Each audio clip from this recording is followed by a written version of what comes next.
누가복음 1장 5절로부터 25절입니다.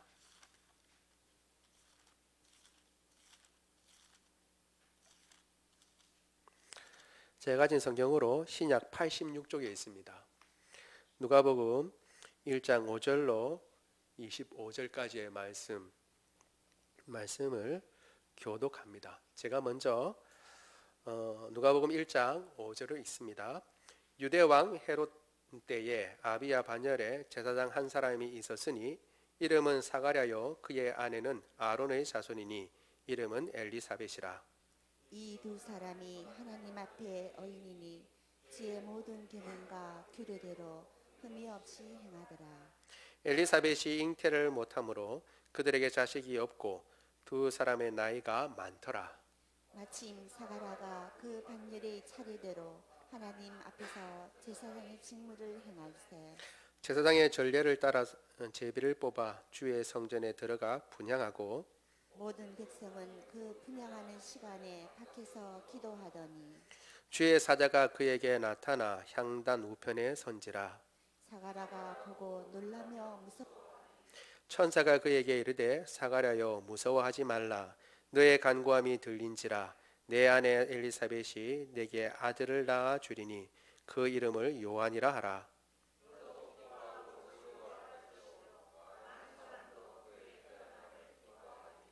이는 그가 주 앞에 큰 자가 되며 포도주나 독한 술을 마시지 아니하며 모태로부터 성령의 충만함을 받아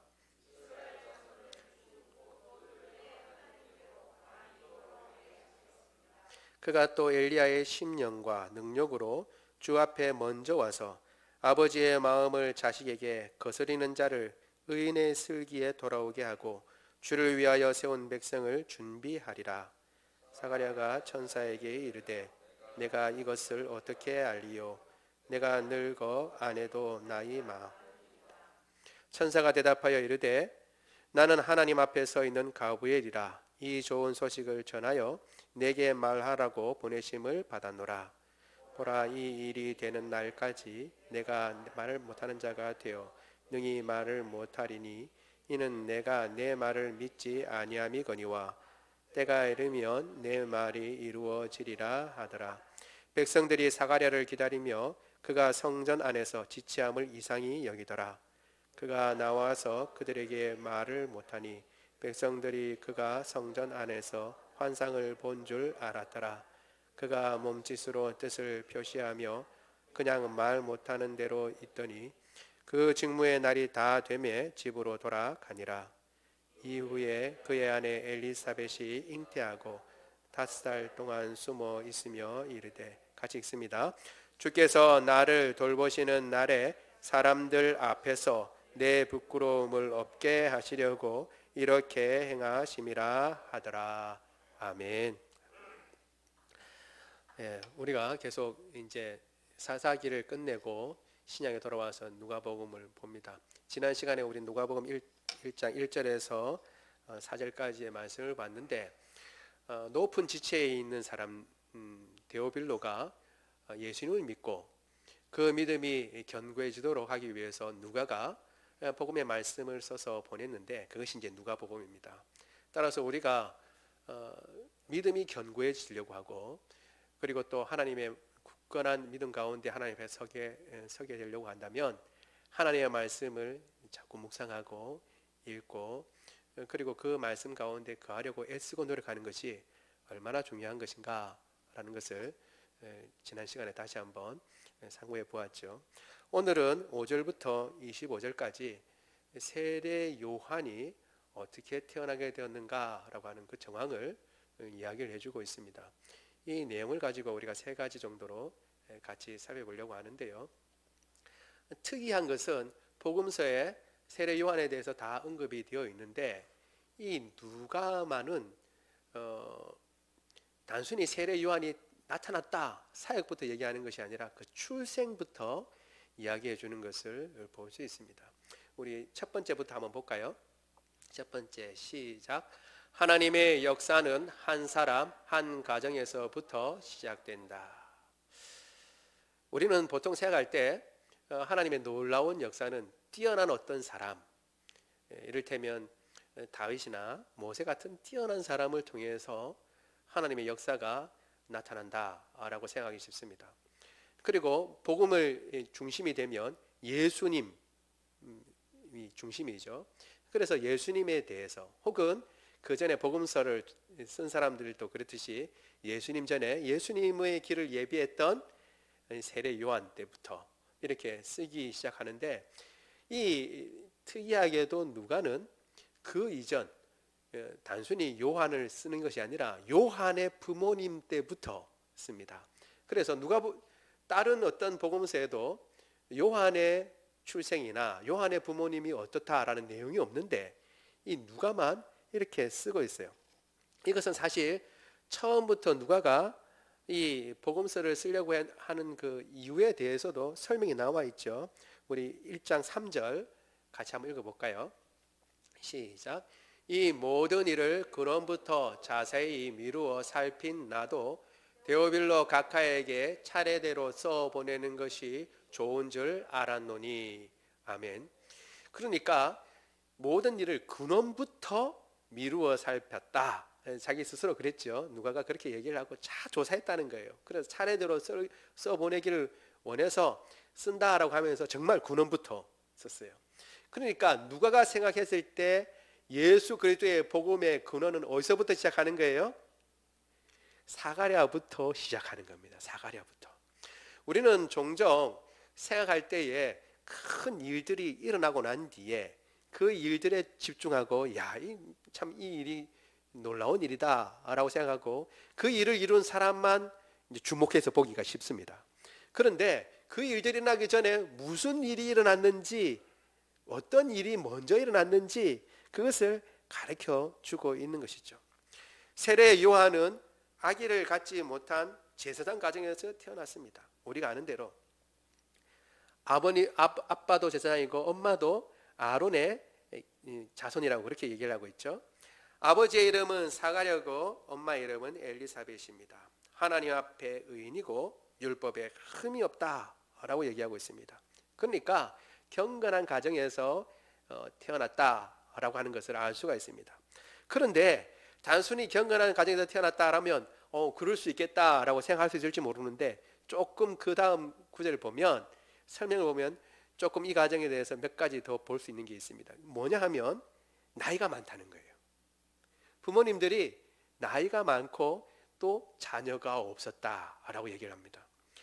지금도 조금 그렇지만 그때도 더 그랬죠. 자녀가 없는 것이 무슨 죄인 양 취급했습니다. 사실 여자의 죄는 아닌데 다 어떻게 여자의 죄인 양 이렇게 취급했었죠. 그래서 부끄러운 일로 여겼어요.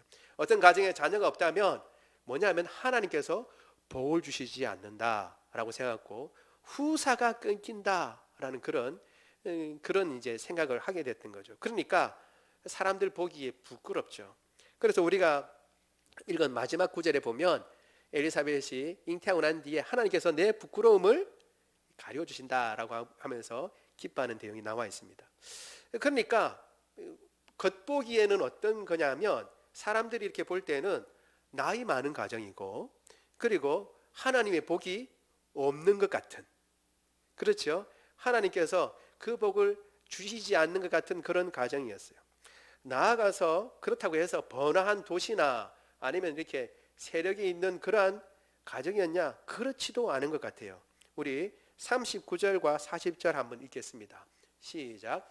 이때에 마리아가 일어나 빨리 산골로 가서 유다 한 동네에 이르러 사가랴의 집에 들어가 엘리사벳에게 문안하니. 아멘. 여기 보면 사가랴의 집에 들어갔는데 40절에 사가랴의 집에 가려고 어디로 갔어요? 산골로 가서 이렇게 나와 있어요. 그러니까 사가랴의 집은 어디에 있는 거예요? 유대 산골에 있는 거죠. 유대 산골에. 그래서 그렇게 이제 예루살렘이나 번화한 도시에 있는 것이 아니고 산골에 있는 집이라는 것입니다. 그런 이런저런 걸 따져놓고 볼 때에, 그러니까 유력한 집안은 아니었다라고 하는 것을 우리가 알 수가 있는 것이죠. 사람들은 생각을 합니다. 예수님의 사역의 이제 주인공이니까 주목하고, 혹은 그 예수님의 길을 예비한 세례 요한에 대해서도 주목을 하지만 그러나 정작 그 앞에 있던 사가랴나 엘리사벳을 주목하지는 않죠. 그런데 누가는 오히려 거기서부터 시작하는 것입니다. 거기서부터 일이 일어났다라고 분명히 이야기하고 있습니다. 어디서부터요? 한 힘없는 한 사람, 늙은 사람, 나이 많은 사람, 산골에 집을 둔 사람, 그리고 겉보기에 하나님의 복이 임한 것 같지 않은 자녀가 없는 그 가정에서부터 하나님의 역사가 이루어지고 있다라고 하는 것을 보여주고 있는 것입니다.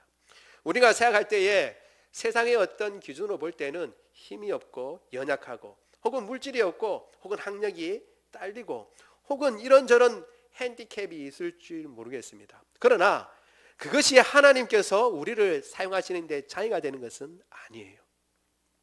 여기 사가랴와 엘리사벳 가정을 보면 알 수가 있는 것입니다. 오히려 그 반대로 하나님 앞에 참되고 그리고 세상 사람들이 뭐라고 하든 세상 풍조가 어떻게 가든 상관없이 꿋꿋하게 내가 있는 곳이 산골이든 어디든 하나님 앞에 정결하게 행하고 그 앞에 흠이 없도록 애쓰고 노력하고 그렇게 서 나가는 그 사람, 한 사람이지만 그 사람을 통해서 역사하고 한 가정이지만 그 가정을 통해서 주님께서 역사하신다라고 하는 것을 보여주고 있는 것입니다.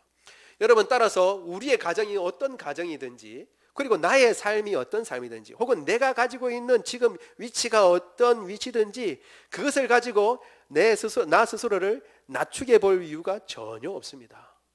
오히려 반대로 우리가 진짜 더 중요하게 생각해야 할 것은 뭐냐 하면 하나님 앞에서 내가 어떤 존재인가, 하나님 앞에서 내가 어떤 존재인가, 그것을 생각해야 하는 것입니다.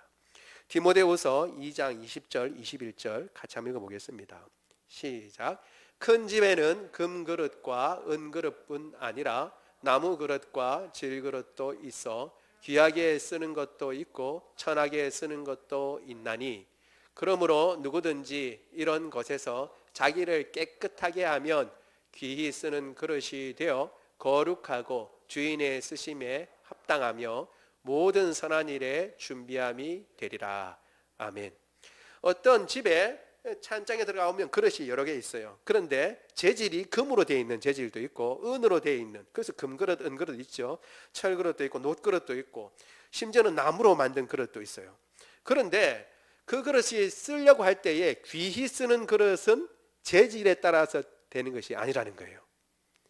금으로 되어 있느냐, 그렇기 때문에 귀하게 쓴다, 이게 아니에요. 지금 우리가 금방 읽은 디모데후서 2장 20절과 21절에는 재질에 따라서 귀히 쓰느냐 안 쓰느냐 여기에 달려있는, 귀히 쓰느냐 아니면 천히 쓰느냐가 재질에 달려있는 것이 아니라 깨끗하냐 깨끗하지 않느냐 거기에 달려있다고 이야기를 해주고 있습니다. 나무로 만든 그릇이라 할지라도 깨끗하면 주인의 쓰기에 합당하고 귀하게 쓰임받는다라고 얘기를 하고 있습니다. 그러니까 사가랴든 엘리사벳이든 나이가 많거나 혹은 자녀가 없거나 혹은 산골에 사느냐 그게 문제가 되는 것이 아니라 주님 앞에서 정결하고 흠이 없기 위하여 부단히 애쓰고 노력하고 하나님 앞에서 자신을 깨끗하게 하고자 했을 때 주님께서 주님의 아름다운 때에 그를 사용하시고 그를 귀하고 복된 그 하나님의 아름다운 역사의 한 자락을 여는데 그 사람과 그 가정을 사용하시는 것을 볼 수가 있는 것입니다.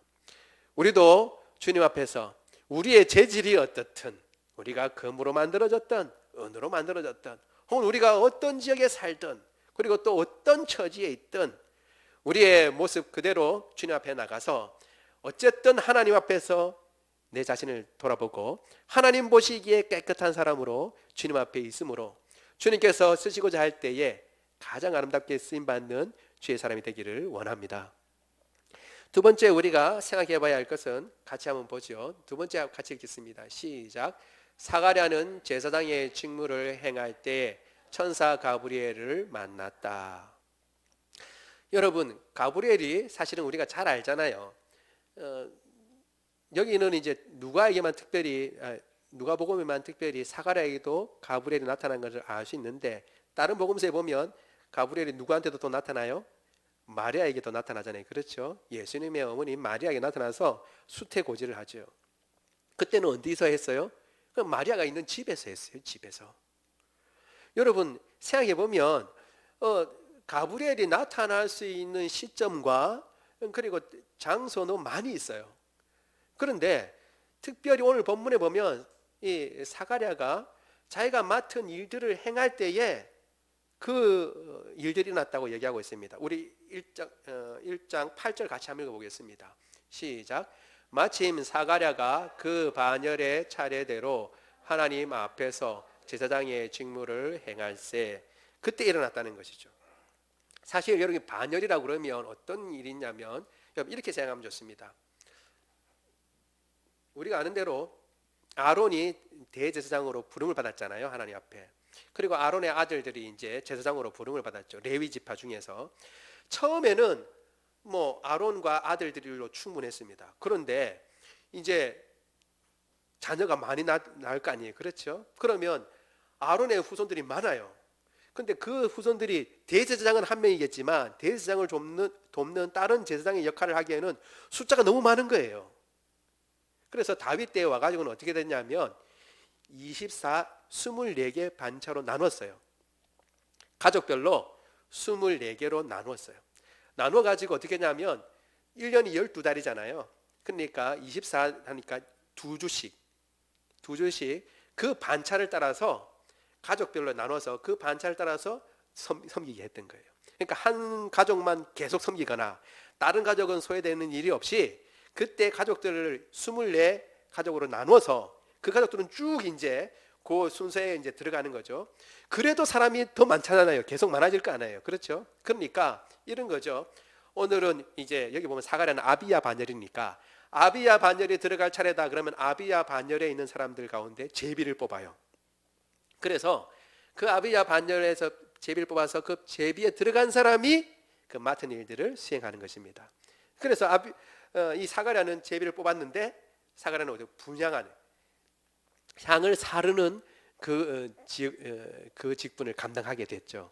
이 사실은 이렇게 하기가 쉽지 않다고 그럽니다. 제사장으로서 왜냐하면 제사장이 다 가는 게 아니라 이렇게 제비를 가족별로 하고 또 그 가운데서 또 제비를 뽑아야 되기 때문에 쉽지 않은데 사가랴가 이제 거기 그 일들을 감당하고 분향하는 가운데 이 우리가 지금 보는 것처럼 천사인 가브리엘을 만나게 된 것이죠.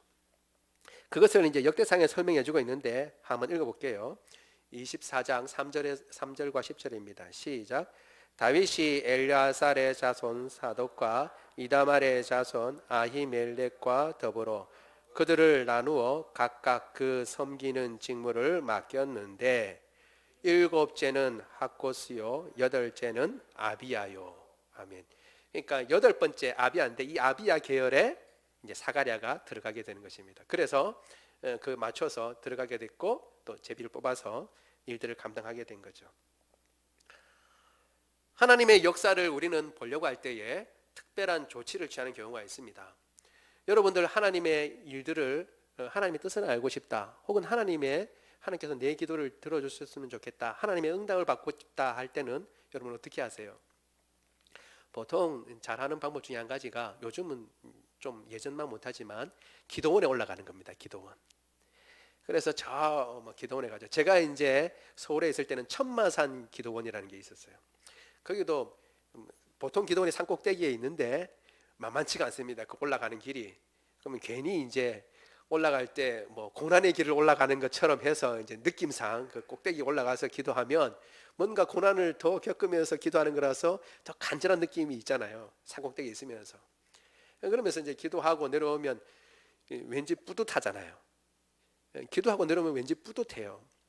그래서 하나님께서 내 기도를 들어주셨나 보다라고 생각 딱 들어올 때도 있고 그래서 이제 그렇게 많이 하는데 오늘 본문에 보면 사실은 가장 일반적이고 그보다도 더 분명하고 그리고 자주 일어나지만 우리가 잘 못 깨닫는 방법이 나오는데 그게 뭐냐 하면 우리에게 맡겨진 일들을 행할 때에 그 일들을 행할 때 주님께서 말씀하신다는 거예요. 어디 딴 데 가서 기도원 가서 혹은 작전 기도할 때 또 하나님께서 말씀하시지만 그보다 더 일반적이고 더 자주 일어나는 일들은 뭐냐 하면 우리가 우리에게 맡겨준 일들을 그 일들을 감당할 때, 그러니까 회사원이면 회사원의 일들을 감당하고, 뭐 우리 교사가 있으니까 교사의 일들을 감당하고, 주부면 주부의 일을 감당하고, 이렇게 할 때에 그 일들 가운데 그 일에만 매진하는 것이 아니라 그 일을 하는 가운데 하나님이 뭐라고 하시는가 우리가 눈을 뜨고 귀를 열고 있으면 그 일 하는 가운데 하나님께서 말씀하신다는 거예요. 오늘 사가랴도 보면 그 자기 일들, 아까 말씀드렸잖아요. 2주라고, 1년에 2주 하는 그 일 갔을 때에 맡은 일들을 하는 가운데에 하나님께서 이 천사를 보내셔서 말씀해 주시는 것입니다. 우리 1장 13절 같이 한번 읽어볼게요. 시작. 천사가 13절 같이 보여요. 시작. 천사가 그에게 이르되 사가랴여 무서워하지 말라. 너의 간구함이 들린지라. 내 아내 엘리사벳이 내게 아들을 낳아 주리니 그 이름을 요한이라 하라. 아멘. 평생에 그리고 마음에 깊이 기도했던 그 기도의 응답을 어떻게 해요? 하나님께서 맡겨주신 사명을 감당할 때에, 제사장이니까 제사장의 일을 감당할 때에 듣게 되는 것입니다. 내 기도가 응답됐다라고 얘기를 하고 있죠. 일부 때는 이거를 깊이 들어가지 아니하고 그냥 기도 응답이라고 그러니까 자녀가 없는 가정에 자녀가 태어났다라는 걸로만, 아이들도 있으니까 그렇게만 하고 넘어갔는데, 이건 좀 생각해 볼 게 있습니다. 왜냐하면 내 기도라고 했을 때 과연 이 사가랴가 어떤 기도를 했느냐는 거예요. 어떤 기도를.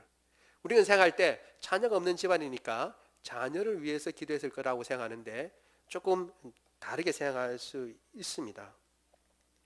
우리 누가복음 우리 오늘 본문이죠. 9절 10절 같이 한번 읽어보겠습니다. 9절 10절 시작. 제사장의 전례를 따라 제비를 뽑아 주의 성전에 들어가 분향하고 모든 백성은 그 분향하는 시간 밖에서 기도하더니. 아멘. 누가는 그냥 안에서 분향할 때에 천사를 봤다라고 얘기해도 되는데, 밖에 분향하고 있을 때 밖에 백성들은 뭐 하고 있었느냐는 것을 더 상세히 설명해 주고 있습니다. 왜? 분향은, 여러분, 향을 사르는 것은 종종 그 향을 사른다는 것이 기도와 연관이 됩니다. 그렇죠? 계시록에 보면 그 천사가 이제 기도를 다 받들어 올라가는데 향 올라가듯이 이렇게 묘사를 하고 있어요. 그래서 사실은 분향은 기도하고 아주 연관이 많은데, 분향을 하고 백성들은 밖에서 기도하고 있었어요. 그리고 사실은 이 지금 이야기하기를 내 기도라고 했지만 또 누가 기도하고 있어요? 백성들이 기도하고 있다는 것을 강조하고 있는 거예요. 드러내 보여주고 있는 거예요. 그래서 사실은 백성들은 뭘 위해서 기도하겠어요? 이 당시에 백성들이 기도하는 것은 메시아를 위해서 기도하고 하나님의 나라가 임하기를 위해서, 주님의 뜻이 이루어지기를 위해서 계속 기도했죠. 특별히 이때는 더 이스라엘 역사 가운데 메시아를 기다리는 것이 더 무르익은 그런 때였어요. 로마의 침략도 있고 그런 가운데 있으면서 우리를 구원해 줄 메시아를 기다리면서 바라보고 있었던 것이죠. 생각해 보면 백성들이 이렇게 기도할 때에 그러면 경건한 사람이고 하나님 앞에 참으로 흠이 없다라고 얘기하는 이 스가랴가 무엇을 위해서 기도했을까? 이 사가랴가 무엇을 위해서 기도했을까 생각해 볼 수가 있는 거죠. 단순히 아들 하나를 위해서 기도했을까? 우리가 후손이 없는데 후손을 위해서 기도했을까? 아니면 이스라엘 전체가 기다리고 있는 메시아를 기다리면서 기도했을까? 그것을 우리가 생각해 볼 수 있는 거죠. 그것을 더 분명하게 보여주고 있는 것이 14절입니다. 우리 같이 한번 읽어보겠습니다. 시작. 너도 기뻐하고 즐거워할 것이요 많은 사람도 그의 태어남을 기뻐하리니 너도 많은 사람도 태어남을 기뻐할 것이다. 아멘. 여러분 생각해 보세요. 많은 사람들, 너도 기뻐하지만 많은 사람들도 기뻐한다 그랬어요. 무슨 이해가 되시죠? 누가가 그렇게 얘기하고 있는 것은 뭐냐면 많은 사람들이 기도하고 있는 기도의 제목이 누구를 통해서 이루어진다는 거예요? 이 요한을 통해서 이루어지는 것을 염두에 두고 이야기하는 것입니다. 단순히 사가랴 집안에 참 아들이 있으면 좋겠다. 사가랴 저 집안은 정말 훌륭한 집안인데 왜 자녀가 없지? 자녀가 태어나서 야 정말 기쁘다. 그런 수준이 아니라는 거예요. 너도 기뻐하고 많은 사람들도 기뻐하고 고대하는 그 아름다운 일에 쓰임받는 아들, 그 일을 열어가는 귀한 인물이 너의 가정에서 태어난 것이다 라고 지금 이야기해주고 있는 것입니다. 더 나아가서 이야기를 하고 있죠. 이 아들은 나실인의 삶을 살 것이다 라고 얘기하고 있죠. 머리를 깎지 아니하고 그리고 이렇게 저렇게 산다 라고 얘기하죠. 그리고 이스라엘 자손들을 하나님 앞에 많이 돌아오게 할 것이다 라고 얘기하고 엘리야의 심령과 능력으로 라고 얘기를 하고 있습니다. 그러니까 구약에서 예언한 엘리야의 역할을 감당한다는 거죠. 엘리야가 구약에서는 뭐라고 했냐면 메시아의 시대를 다시 열 때에 엘리야가 먼저 와서 그 길을 준비한다 그랬는데 그 일을 준비한다는 거예요. 그래서 결정적으로 어떻게 얘기를 해요? 주께서 세운 백성을 준비할 것이다. 그렇게 이야기를 하고 있습니다. 이 아름다운 일에 쓰임을 받는다라고 이야기를 하고 있는 것입니다.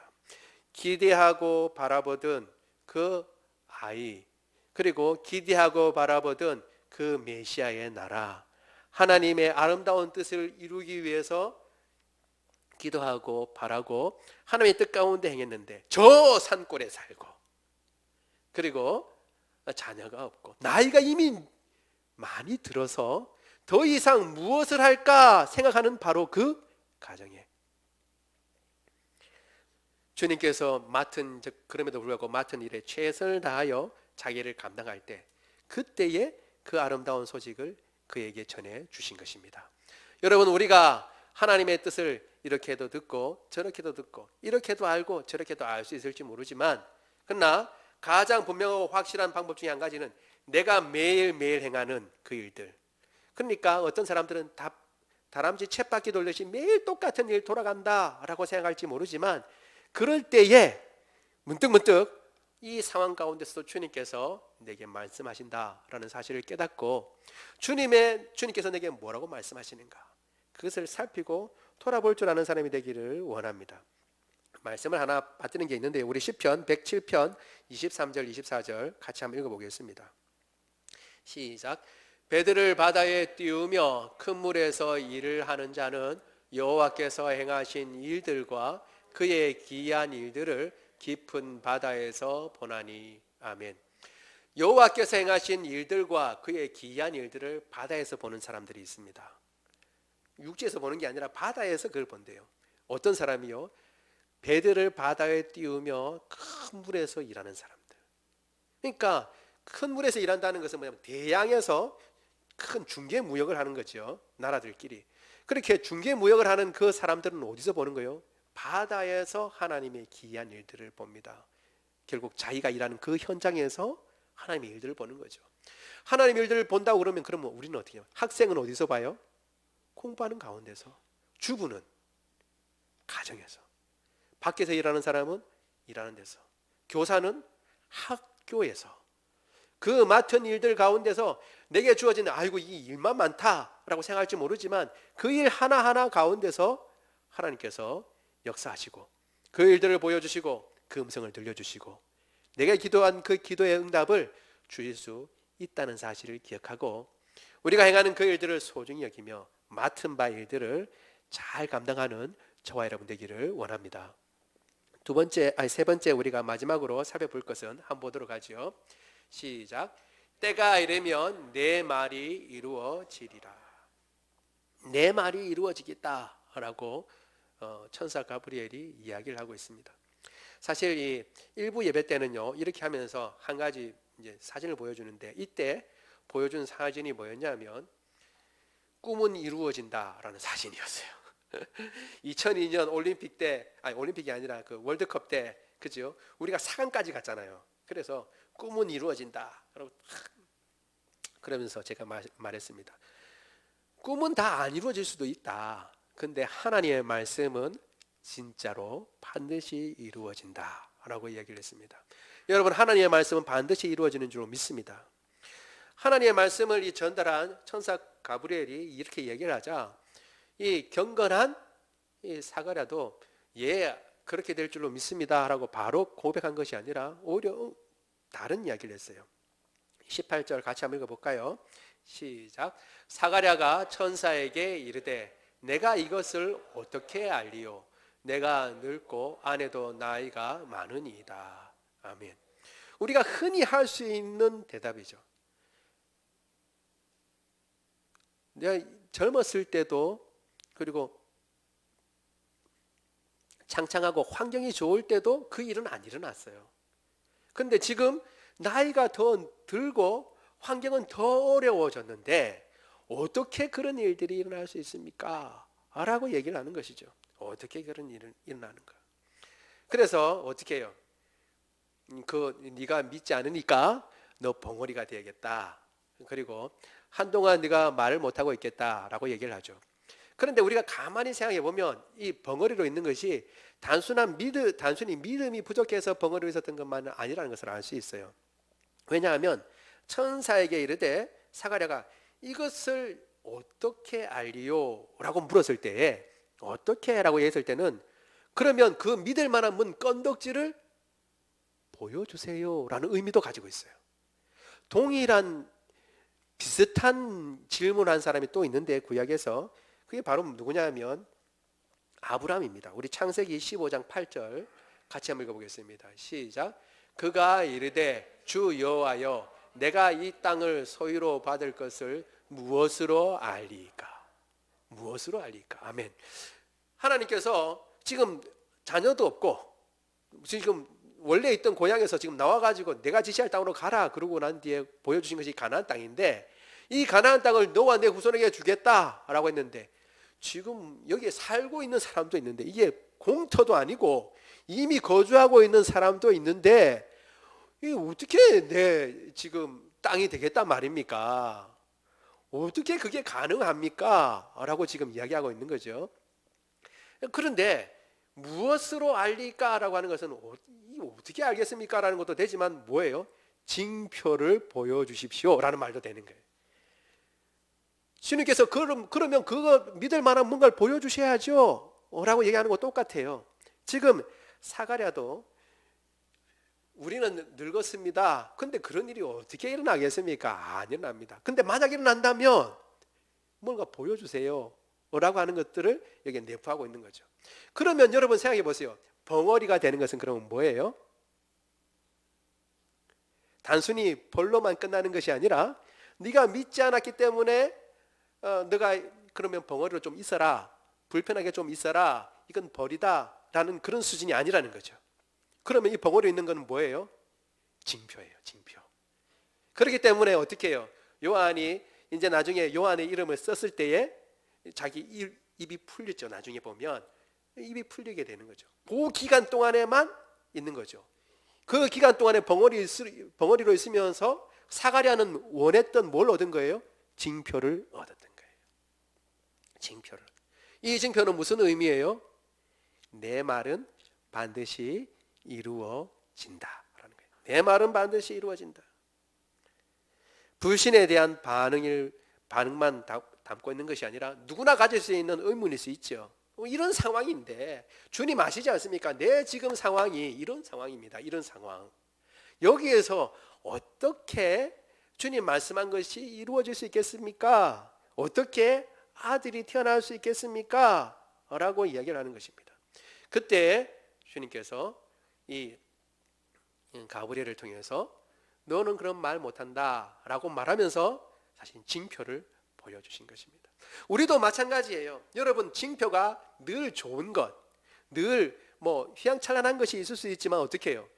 벙어리가 되는 것도 있을 수 있다는 것을 기억해야 합니다. 그래서 여러분, 우리가 벙어리로 있다는 건 말 못한다는 것은 벌로만 생각하는 거죠. 그래서 우리의 상황 가운데서 닥치는 여러 가지 하나님 일을 하는 가운데 당하는 어려움들을 우리는 어려움으로만 생각하는 경우가 있습니다. 그러나 우리의 시각을 한번 딱 돌려서 어떻게 생각해야 한다고요? 징표로 생각할 수 있다는 거예요. 하나님께서 이루시고자 하는 일을 반드시 이루신다는 징표로서 어떤 경우는 우리가 생각하는 좋은 징표, 우리가 생각하는 것, 환경이 좋아지고 그리고 모든 여건이 좋아지는 징표도 있지만 어려움 가운데서 우리를 몰아가시면서 징표를 보여줄 수도 있다는 것을 우리가 기억해야 합니다. 그래서 우리가 생각하지도 못하고 우리가 감히 상상치도 못했던 그 일들이 오히려 그 어려움을 통하고 난 뒤에야 이루어지는 것을 볼 수 있게 되는 것이죠. 이 사가랴를 통해서 하나님께서 그것을 보여주고 계신 것입니다. 나아가서 사가랴와 그리고 이 만난 천사들만, 그러니까 천사와 하나님만 아는 그런 것으로 끝나는 것이 아니라 더 확장을 시키십니다. 우리 누가복음 오늘 읽은 22절 같이 한번 읽어볼게요. 시작. 그가 나와서 그들에게 말을 못하니 백성들이 그가 성전 안에서 환상을 본 줄을 알았더라. 그가 몸짓으로 뜻을 표하며 그냥 말 못하는 대로 있더니. 아멘. 여러분, 사가랴가 말을 못하게 됐어요. 그리고 난 이제 직무를 마치고 할 일을 마치고 성전에서 나왔습니다. 백성들이 왜 늦게 오느냐 안 그래도 궁금하고 있었는데 이야기를 해보니까 말을 못해요. 그래서 백성들이 뭘 알게 됐어요? 아, 사가랴가 저 안에서 뭔가 일을 만났구나, 특별한 일이 있구나라는 것을 알게 된 것입니다. 여러분, 사가랴가 그냥 가브리엘과 이야기하고 그리고 알겠습니다 하고 끝나고 갔으면 사가랴하고 가브리엘만 알고 하나님만 알고 나머지 밖에서 하던 백성들은 아무것도 몰라요. 사가랴가 내가 가브리엘을 만났어 라고 얘기를 해도 어떻게 해요? 그랬냐? 라고만 생각하지 그걸 이제 또 혹시 의심을 하려면 그거 어떻게 만났냐? 네가 혹시 잘못 본 거 아니냐? 이렇게 의문을 가질 수 있습니다. 그런데 의문을 가질 수 없도록 증거를 딱 마련해 놓으신 거예요. 그래서 사가랴만 알 뿐만 아니라 누구도 알아요? 주변에 기도한 사람들도 알게 되는 거죠. 여러분, 우리가 당하는 어려움과 우리가 하나님의 일을 행할 때 당하는 그런 일들을 통해서 우리만 하나님의 역사를 경험하는 것이 아니라 하나님의 말씀이 이루어진다는 것을 우리만 아는 것이 아니라 그 어려움 가운데 주변의 사람들도 보게 되는 것입니다. 아, 하나님 살아계시는구나. 너의 기도에 응답하시는 하나님이시구나. 그리고 하나님은 그 말씀하시는 것을 반드시 이루시는 하나님이시구나 하는 것을 오히려 경험하게 되고 알게 되는 것입니다. 하나님은 반드시 당신이 말씀하신 것을 이루시는 하나님이신 줄 믿습니다. 여러분, 하나님은 이루시는 분이에요. 우리 20절 같이 한번 읽겠습니다. 다시 한번 읽어보죠. 시작. 보라, 이 일이 되는 날까지 내가 말 못하는 자가 되어 능히 말을 못하리니 이는 내가 내 말을 믿지 아니함이거니와 때가 이르면 내 말이 이루어지리라 하더라. 아멘. 때가 되면 하나님의 아름다운 그 일들이 이루어질 줄로 믿습니다. 하나님의 역사하실 때 세례 요한의 탄생을 통해서 우리에게 말씀하시고 확인해 주시는 것이 있습니다. 하나님은 하나님의 아름다운 일들을 이루어 가십니다. 그리고 그 일을 행하시는 데에 반드시 환경이 좋고 여건이 좋은 것만 사용하시는 것이 아니라 그것도 사용하실 수 있습니다. 그러나 어떻든 재질이 금이든 은이든 그리고 톡이든 나무든 상관이 없이 흙이든 상관이 없이 깨끗한 그릇을 통해서 하나님은 당신의 아름다운 일들을 이루어 가시는 줄로 믿습니다. 뿐만 아니라 우리가 하나님의 일을 깨닫고 하나님께서 우리에게 기도 응답을 해주시는 것을 가장 잘 발견할 수 있는 부분은 우리가 매일 해가고 주님께서 우리에게 주신 그 일의 터전에서 우리에게 맡겨주신 사명을 감당하는 바로 그 자리에서 주님께서 말씀하시고 깨닫게 하시는 것입니다.